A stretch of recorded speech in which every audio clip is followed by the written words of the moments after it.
c'est Richard Ménard.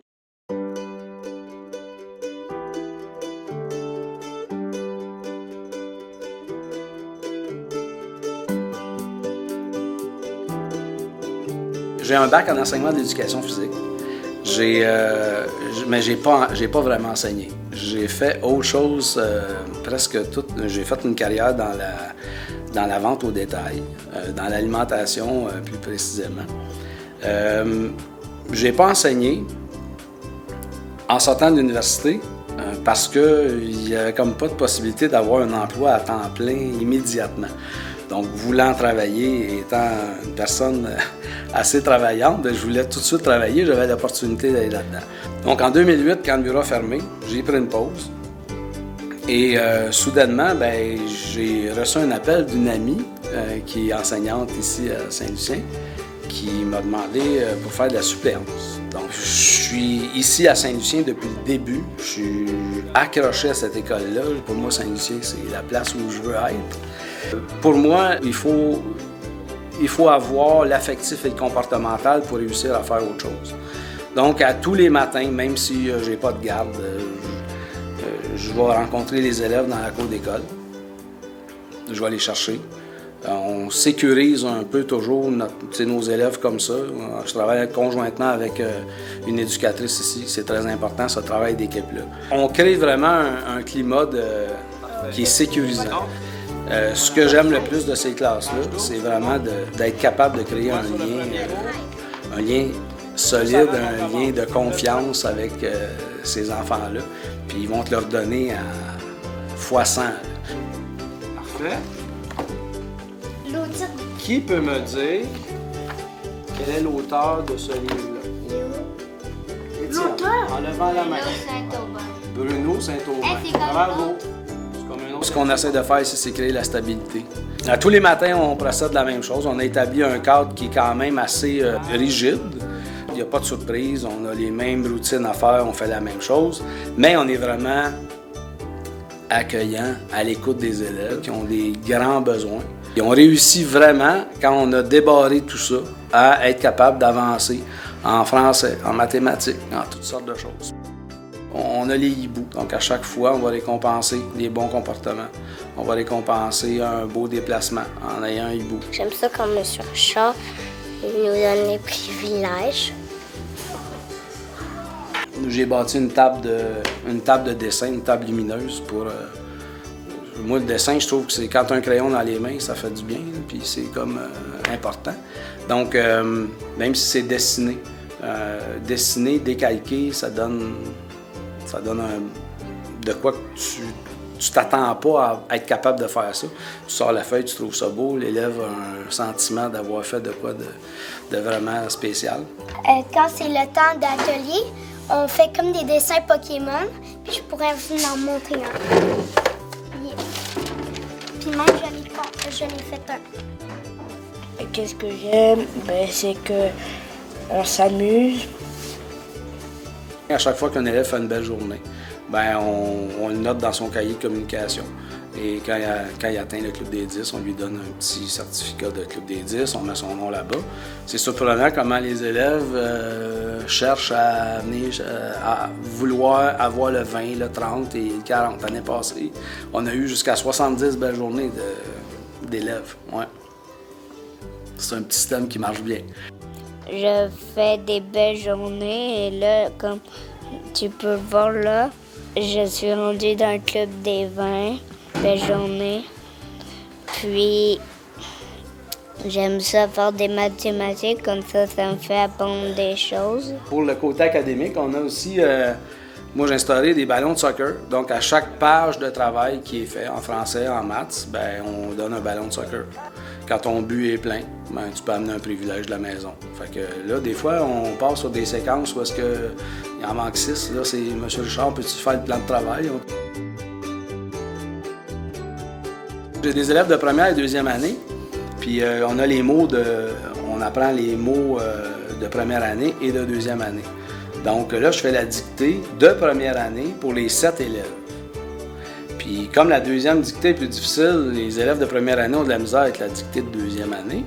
Donc j'ai dit aux 4 élèves, vous autres, vous aurez une deuxième dictée à faire. Et la surprise, c'est que les élèves de première année m'ont dit, ben nous autres aussi, on veut une deuxième dictée. Fait que... La maison. Je fais affaire avec 7 élèves extrêmement curieux. Donc, on a vraiment une complicité au niveau de la curiosité. Donc, c'est comme on va se nourrir mutuellement. Fait que c'est facile de venir ici le matin et d'attendre, de voir ces yeux-là qui attendent juste qu'on leur fournisse des choses. Qu'est-ce qui fait qu'on a le goût de transmettre? Moi, je pense que tout le monde a ça. La meilleure recette que vous avez dans votre livre de recettes, c'est sûrement celle de votre mère.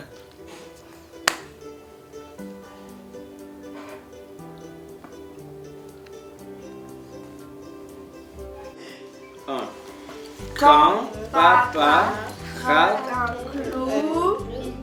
Tu sais, il y avait une formation de Richard Robillard que j'ai suivie, j'en ai suivi 2, qui pour moi m'a quand même marqué. Puis c'est... Tu sais, il disait, un élève qui te demande d'attacher son manteau, c'est pas parce qu'il est pas capable. Il est juste pas capable de te dire qu'il veut juste 20 secondes avec toi. L'objectif, c'est que l'élève passe une belle journée. Moi, je lis les dossiers en début d'année, puis je suis surpris. Je commence l'année, puis là, j'ai à peu près 6-7 élèves qui sont accompagnés un pour un l'année d'avant. Ils ne sont pas capables de faire une journée à l'école. Puis le modèle qu'on a ici en classe répond vraiment à eux, puis on réussit à garder nos élèves, puis à faire des 10, 20, 30, 40 belles journées. Pour moi, la grande victoire est là. Je sens les élèves apaisés, je sens les élèves calmes, contents de venir ici. Le taux d'absentéisme n'est pas vraiment élevé. Fait que c'est bon signe, fait qu'on le prend comme une fierté. C'est quoi mon souhait pour l'enseignement? C'est qu'il y ait plus de gars. Les femmes font un super job, puis on a besoin des deux aussi. On voit pas les choses de la même façon, on n'intervient pas de la même façon. Puis souvent, le modèle manquant est souvent le modèle masculin, ou des fois pas le beau modèle. Puis je trouve ça important que ce modèle-là soit quand même remis à sa place. Il est important, ce modèle-là aussi. On peut pas passer à côté. Fait que moi, j'encourage les gars à venir là-dedans. Puis l'éducation a besoin des hommes aussi. Là. On a besoin de tout le monde, mais je trouve que ça manque un peu, ça.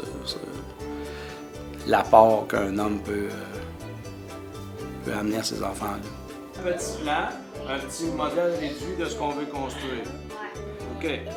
Donc, on est rendu à la page 17. Alexis?